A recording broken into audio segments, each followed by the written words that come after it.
bonsoir à toutes et à tous et merci de rallier Eden Télévision. Dans l'actualité ce 20h, l'interdiction de la chicha s'étend désormais au département de Koufo. Le préfet Christophe Megwedi nous dira dans cette édition les raisons qui motivent sa décision.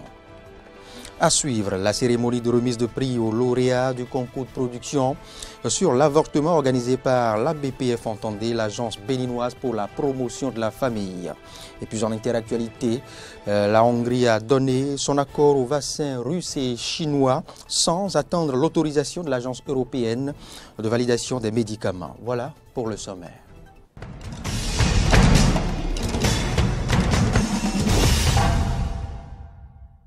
Bienvenue à toutes et à tous. Je vous en parlais en titre, les lauréats du concours de production sur l'avortement organisé par la BPF Entendez, l'agence béninoise pour la promotion de la famille, ont reçu ce lundi 1er février 2021 leurs différents prix. Une remise de prix au siège de la BPF de Cotonou. Roland Torinkes et Jean-Baptiste Boko nous font le point. Bochi, Olive Ousougoué et Roger Yovo-Hérou, lauréats du concours de production sur l'avortement, organisé par l'Association béninoise pour la promotion de la famille, ont reçu leur prix.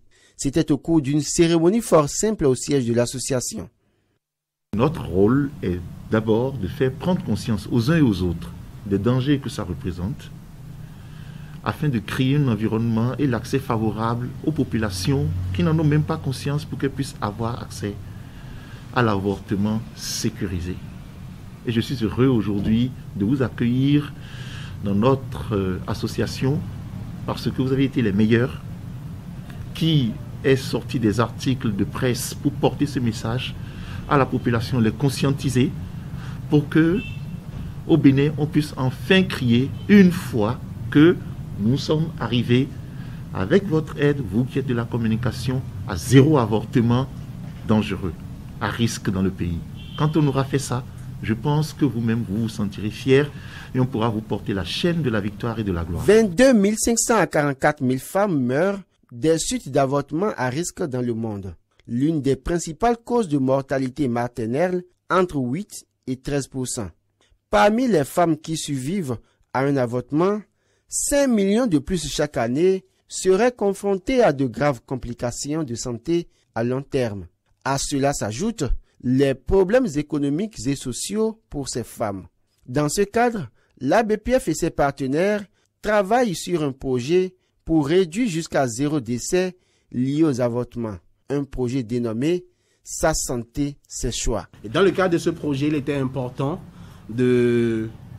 d'assurer une meilleure communication et d'apporter des informations de qualité, surtout des langages basés sur des faits à la population.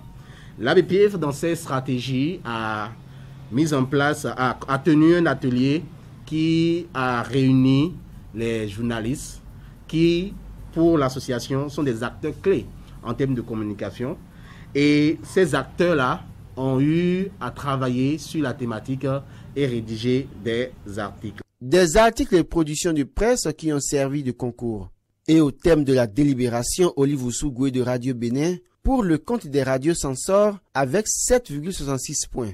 Roger Yovo-Hérou de Défi Information pour le compte de la presse écrite censeur avec 7 points.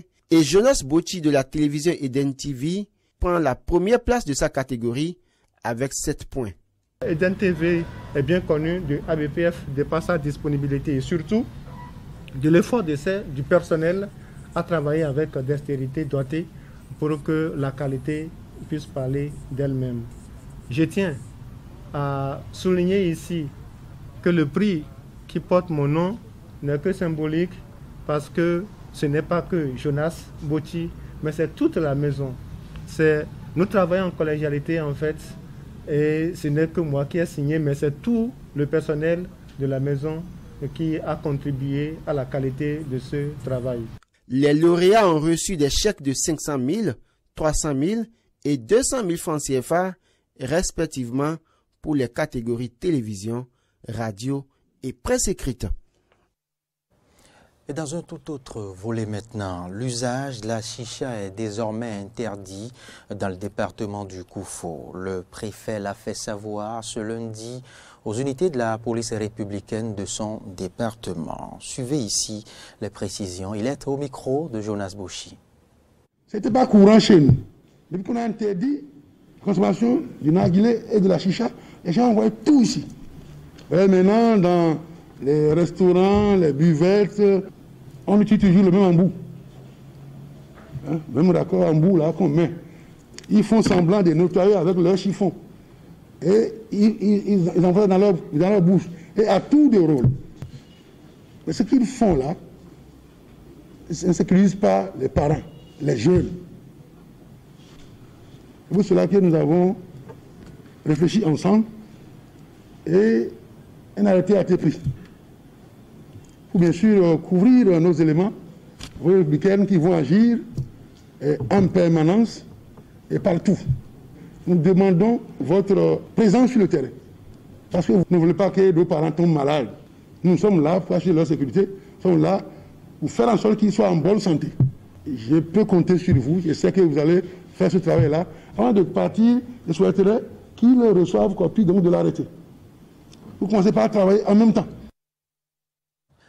Et dans la suite de cette édition d'information, la direction départementale de la police républicaine du Koufo a un nouveau directeur. Le commissaire principal de police Séraphin Lossi-Kende a pris service lundi dernier en présence du préfet du Koufo, Christophe Megbedji. Le compte rendu avec Jonas Bouchi. Bientôt admis à faire valoir ses droits à la retraite, le commissaire divisionnaire Constant Cachemin, premier directeur départemental de la police républicaine dans le Koufo, est appelé à passer le témoin à son successeur. Il se rappelle des difficultés encourues dans la mise en œuvre des réformes de la police républicaine dans ce tout nouveau département du Koufo. Le parcours a été vraiment long et parsemé d'embûches. Personne ne pouvait s'assurer de l'issue, encore moins. Personne ne pouvait présager que nous arriverions. Tout était à penser et à repenser. Tout était à façonner. Tout était à construire. Mais avec force, courage et détermination, nous sommes ensemble parvenus à lever les obstacles, à transcender les difficultés, quelquefois par de lourds sacrifices imposés. Le DDPR sortant voudra bien ne pas trop s'éloigner de son successeur qui dit avoir besoin de son expertise. Nous avons encore besoin de vous, de votre expertise et de votre savoir-faire qui vous ont permis de tenir la charge pendant plusieurs années. Je vous promets de continuer inlassablement les œuvres que vous avez entamées afin de préserver les exploits de la police dans le département et rassurer davantage les populations de notre disponibilité à la mission régalienne. Le préfet du Koufo salue les mérites de son ancien collaborateur Constant Cachemin. Le DPR sortant, vous avez été très disponible pour répondre à nos attentes. Vous savez, la sécurité et le maintien d'ordre, c'est le ciment entre tous les autres secteurs. Vous étiez toujours présent avant l'arrivée des malfrats. Je voudrais vous dire un grand merci. Merci pour avoir joué tout ce rôle-là. Christophe Megbedji avertit le nouveau DDPR du Koufo de l'immensité de la tâche qui l'attend. Sur le DDPR entrant, la tâche ne sera pas facile parce que vous serez appelé à travailler sous pression. C'est ça qu'ici dans le Koufo, on ne dort pas. Je compte sur vous parce que vous étiez déjà à côté de nous là. Vous avez vu faire de loin. Vous avez la chance de constater nos échecs, nos chances. Donc il vous revient de faire mieux que le DPR qui est en train de partir. Était également présent à cette passation de service l'association des sages et notables du Koufo, venue rassurer le nouveau DDPR de leur franchise collaboration dans la coproduction de la sécurité dans le département du Koufo. En interactualité, 75 délégués libyens de tous bords sont réunis depuis ce lundi à Genève sous l'égide de l'Organisation des Nations Unies. Ils ont jusqu'à vendredi pour définir un gouvernement de transition devant conduire justement le pays jusqu'aux élections prochaines, élections prévues pour le mois de décembre. Précision avec les confrères de RT France.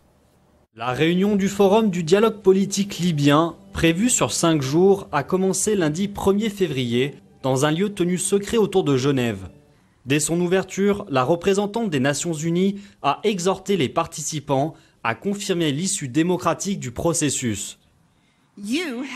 Vous avez apposé une marque indélébile sur le calendrier pour la tenue d'élections nationales le 24 décembre de cette année. Cette date pour une élection à la fin de l'année a été décidée lors d'un précédent round des pourparlers au Maroc, en novembre dernier. L'enjeu de cette semaine de discussion est de désigner un conseil présidentiel composé de 3 membres ainsi qu'un Premier ministre et un conseil de transition qui aura pour mission d'organiser le scrutin.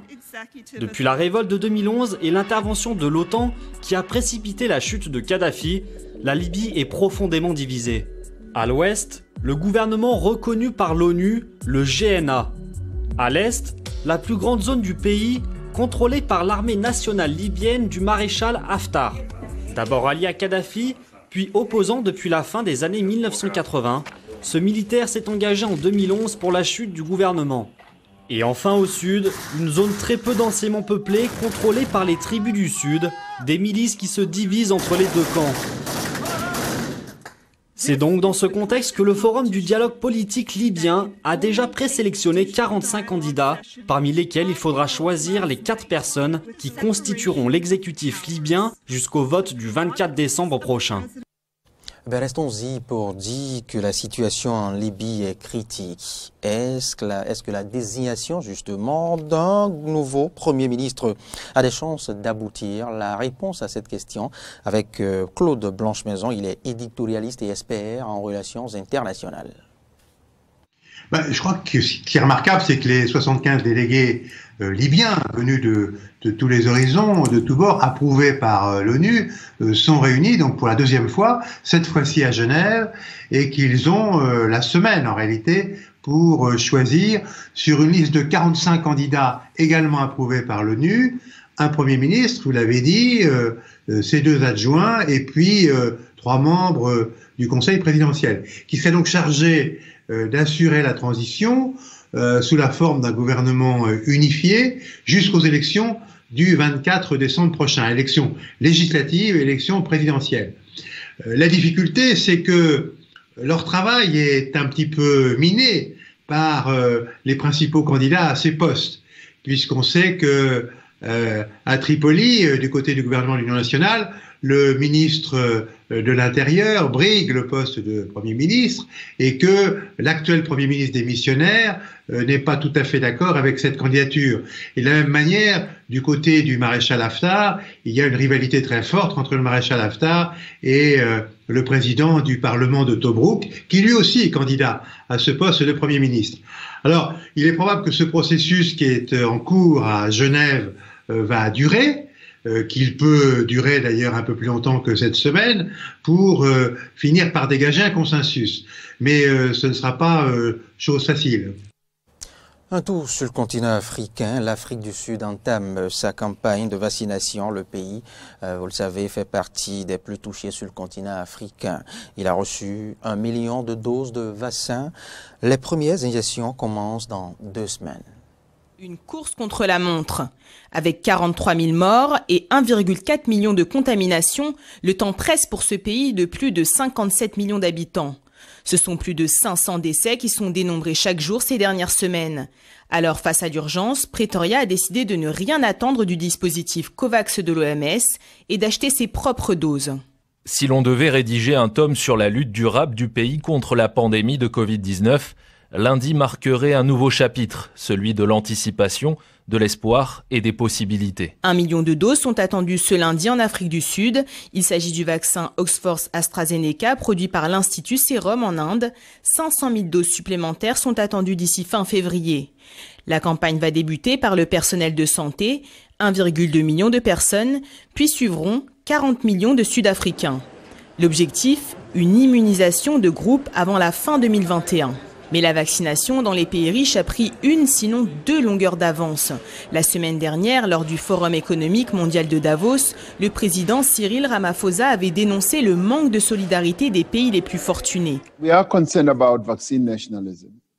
Nous sommes préoccupés par le nationalisme vaccinal. Les pays riches sont allés acheter beaucoup de doses de vaccins auprès des concepteurs et des fabricants de ces vaccins. Certains pays sont même allés au-delà et ont acquis jusqu'à 4 fois ce dont leur population a besoin.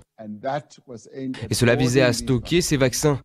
Et maintenant, cela amène à l'exclusion des pays qui en ont le plus besoin. Vendredi, le directeur général de l'Organisation mondiale de la santé avait réagi en appelant au partage des doses. Nous demandons aux gouvernements qui ont déjà reçu des livraisons de vacciner leurs agents de santé et les personnes âgées, puis de partager les doses excédentaires avec le COVAX afin que d'autres pays puissent faire de même. Un plaidoyer pour une distribution plus équitable du vaccin, alors que la pandémie a déjà fait plus de 2,17 millions de morts dans le... Et pour mettre un terme à ce point de l'actualité sur Eden Télévision, en Hongrie, les autorités sanitaires ont validé en l'espace de 10 jours seulement les vaccins russes et chinois sans attendre l'accord de l'Agence européenne des médicaments. Fort de ces accords russo-chinois, la Hongrie prête à frapper un grand coup au sein de l'Union européenne. Nous espérons que ces vaccins seront disponibles en grande quantité et que le processus de vaccination pourra donc se dérouler beaucoup plus largement, en plus grand nombre et en moins de temps. Cela serait très important et pertinent pour la gestion de l'épidémie. Un pic adressé à Bruxelles, le gouvernement hongrois et son Premier ministre en colère contre l'Agence européenne des médicaments, jugée trop lente pour approuver chaque nouveau vaccin. Vendredi 22 janvier à Moscou, la Hongrie a affiché une nouvelle stratégie qui pourrait bien donner quelques idées à ses voisins de l'UE. En raison de la lenteur de la livraison des vaccins, nous devions trouver une nouvelle source, à partir de laquelle nous pourrions nous approvisionner rapidement en un vaccin fiable. C'est pourquoi c'est un grand honneur et un grand plaisir pour moi que nous ayons signé un accord par lequel la Russie fournira le vaccin sur le territoire de la Hongrie en 3 étapes. 3 étapes, 3 envois différents et jusqu'à 2 millions de doses commandées. Le vaccin Sputnik V a reçu une autorisation de 6 mois de l'Institut national hongrois de pharmacie et de nutrition. Sa première livraison à Budapest est annoncée pour fin février. Le vaccin russe, jugé fiable à plus de 90% par Moscou, n'est pas encore entré en procédure d'examen du côté de l'Agence européenne du médicament. La Russie a déposé une demande d'homologation le 20 janvier, après avoir affirmé ces dernières semaines que plus d'1 500 000 personnes ont déjà utilisé Sputnik V dans le monde. S'il n'y a pas de vaccin de l'Union, prenons-le ailleurs. Il n'est pas possible que les Hongrois meurent à cause de ça. Nous recevrons des vaccins des Russes, Chinois, Américains. Nous parlons avec les Israéliens, pendant que nous attendons que Bruxelles tente de gérer tant bien que mal la situation. Un gouvernement hongrois heureux donc d'annoncer il y a quelques jours l'autorisation également sur son territoire du vaccin chinois Sinopharm. 5 millions de doses achetées et livrées en 4 mois. Une nouvelle stratégie vaccinale rendue possible grâce à la signature d'un décret qui pourrait bien faire des émules. Ce dernier permet à tout vaccin ayant déjà été administré à plus d'1 million de personnes et utilisé dans 3 pays au moins d'être homologué en Hongrie. L'un de ces 3 pays se doit d'être membre de l'Union européenne ou à défaut candidat à son adhésion. Eh bien, c'est ici que prend fin ce point de l'actualité sur Eden TV. Merci de l'avoir suivi. Je vous rappelle que l'actualité se poursuit sur nos différentes plateformes Facebook, Twitter et YouTube et sur notre site internet www.benin-eden.tv. Bonsoir.